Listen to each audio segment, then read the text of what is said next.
Hello प्रिय विद्यार्थियों, स्वागत है आपका अपने ऑनलाइन बायोलॉजी क्लासेस में।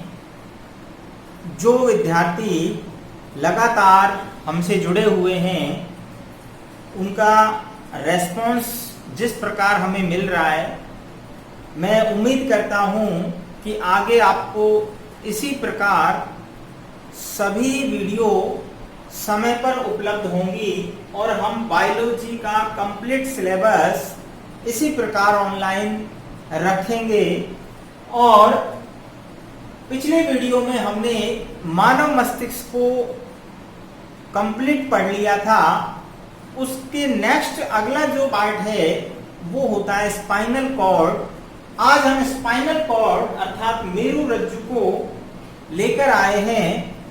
आज की वीडियो में स्पाइनल कॉर्ड को समझने के लिए सबसे पहले हमें पता होना चाहिए कि आखिर स्पाइनल कॉर्ड होती क्या है।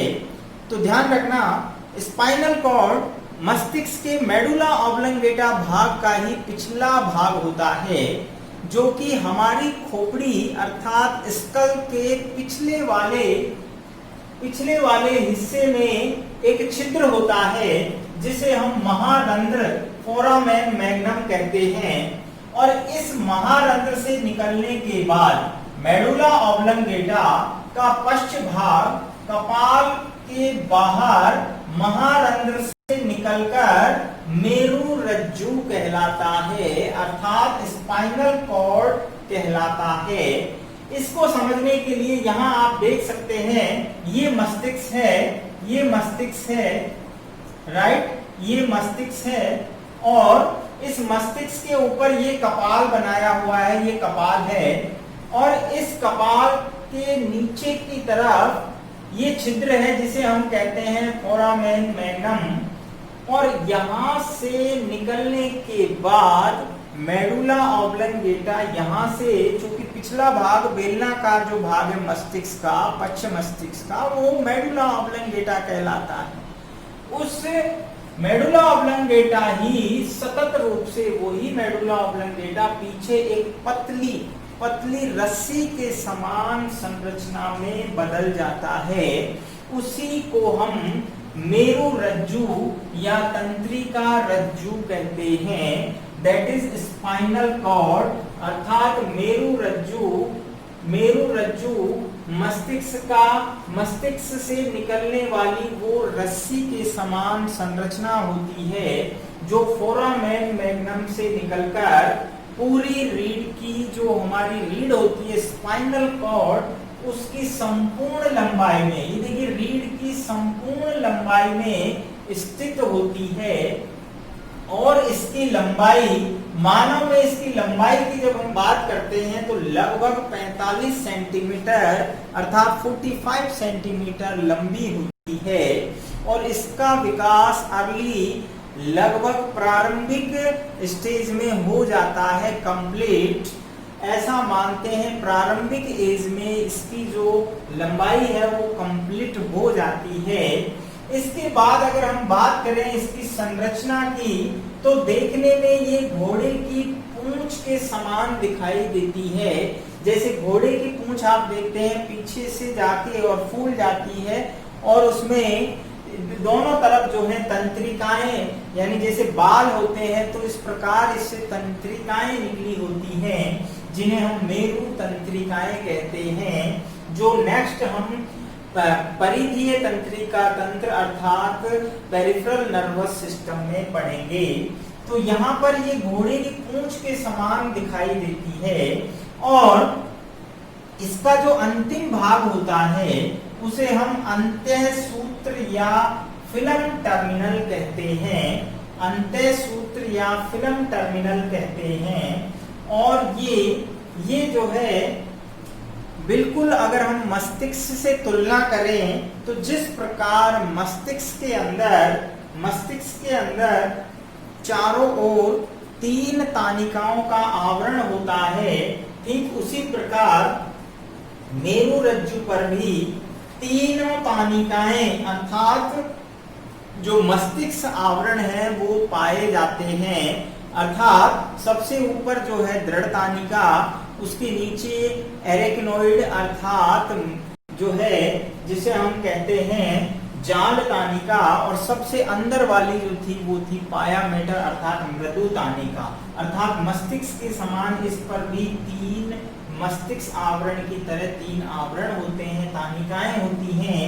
लेकिन अंतःसूत्र अर्थात अंतःसूत्र जो है इसका जो टर्मिनल फिलामेंट जो फिल्म टर्मिनल है, लास्ट का जो भाग है उस पर केवल पाया मेटर पाई जाती है, उस पर केवल पाया मेटर होती है। ये ध्यान रखने की बात है। इसके बाद यदि हम बात करें तो क्योंकि बाहर से देखने पर हमें ये रस्सी के समान दिखाई देती है, लेकिन यदि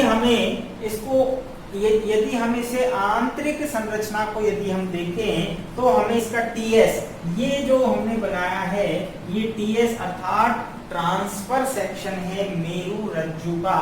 यानी यहां से आप ये देख रहे हैं ये मेरु रज्जु है, इसको यहां से हम क्रॉस सेक्शन बनाएं, यहां से हम इसका क्रॉस सेक्शन लें तो किस प्रकार का नजर आएगा।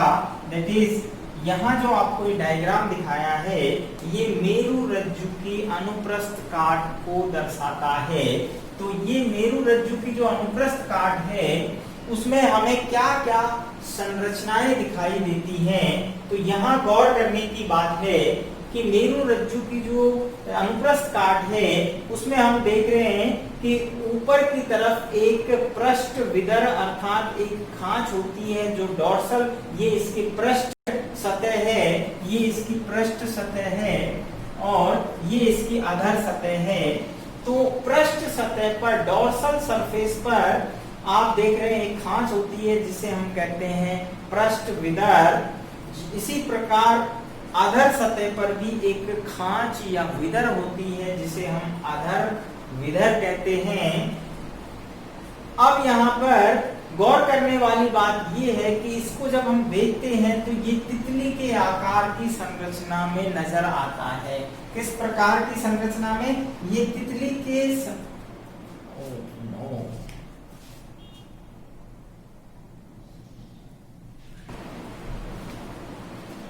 हाँ, तो हम बात कर रहे थे कि जब हम अनुप्रस्थ काट देखते हैं तो ये तितली आकार का नजर आता है।